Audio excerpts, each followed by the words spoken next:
So I recently acquired the 2017 Resistance Bomber set from my friend Marcus, and no matter what you think of The Last Jedi or the sequels in general, this is an excellent set and a very interesting Star Wars vehicle. Now, I personally don't hate the sequels, but I really didn't like just always seeing the same vehicles that we're always used to seeing, so the Resistance Bomber was actually very refreshing because it's a unique Star Wars vehicle. It's not another X-Wing or Y-Wing or, Star Destroyer or anything like that. It's based on an actual, I think it's a B-22 bomber is what it's based on, because you can kind of see from this angle, looks like a bomber airplane, but obviously they had to make it more Star Warsian with the tower of bombs in the middle from the actual movie. And I love this sequence in The Last Jedi too, where they're in the bomber and blowing up the dreadnought. But this is a very, very fun set. You've got some gunner turrets at the bottom those are printed on those dishes, and they just open up on the sides right there. And you can see the one at the top a little bit better, as I'll get to and open this guy up right here.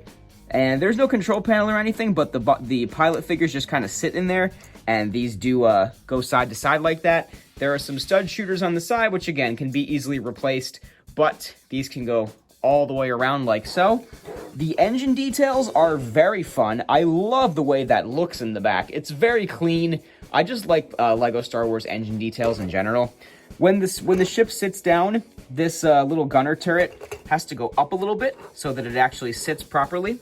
The top of the ship has actually lots and lots of space on the inside. There's obviously this one seat up here for another pilot to sit in. I just have Poe Dameron in there. And the entire section, this section, can come right off. And you can fit another figure in that chair right there with the control panel, as well as you can seat another figure in there as well. So there's space for 3 minifigures in this tiny little compartment. And then if you go over to the front section where the cockpit is, there's space for 2 minifigures in the cockpit as well. And this is one of those rare LEGO Star Wars instances where they give you more space than minifigures to put in. All of the figures plus more can fit inside of this vehicle. I actually don't have the Admiral Holdo figure with me right now, but otherwise she'd be sitting in there as well. But yeah, I really like the way this thing looks. I regret not getting it when it came out in 2017, because maybe I would have gotten a Finch Dallo version. This is not a Finch Dallo version, just the normal pilots. But the other really fun feature of this set is the bombing function. So what's really awesome is that the set comes with these little bombs from, I believe these are the old Zammer spheres from Bionicle. But you open up this little hatch down here, you drop all of them down. It makes a very satisfying little sliding noise when they all fall. I'm just dropping them out of my hand like crazy because I just want to get these bombs on the inside of this ship and put those bombs in there, close it up. This other hatch also opens, so you can do it from either side. And then this little subtle little button down here, you may not know this is even a button, but it releases this little mechanism, and when you push this button in, the bombs just drop one at a time.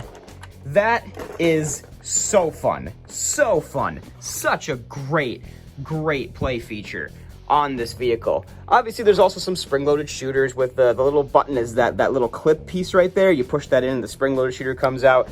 I am missing a couple of pieces of this thing, but I'll get it modded up and fixed up, and I'll put it somewhere on the shelf. Maybe it'll end up going near one of those sequel cubes down there. I think those are the only 2 sequel cubes I have. Oh no, I've got the one with the Force Awakens stuff down there. But very, very happy with this. Shout out to Marcus for getting my hands on this set. And I am just very, very pleased with this. And it's a set I've always wanted from a movie that I happen to like quite a bit. But again, even if you don't like this movie, you gotta admit, this is a pretty cool set. So thank you guys very much for watching. This has been Brian from Watermelon Studios. Peace out, guys.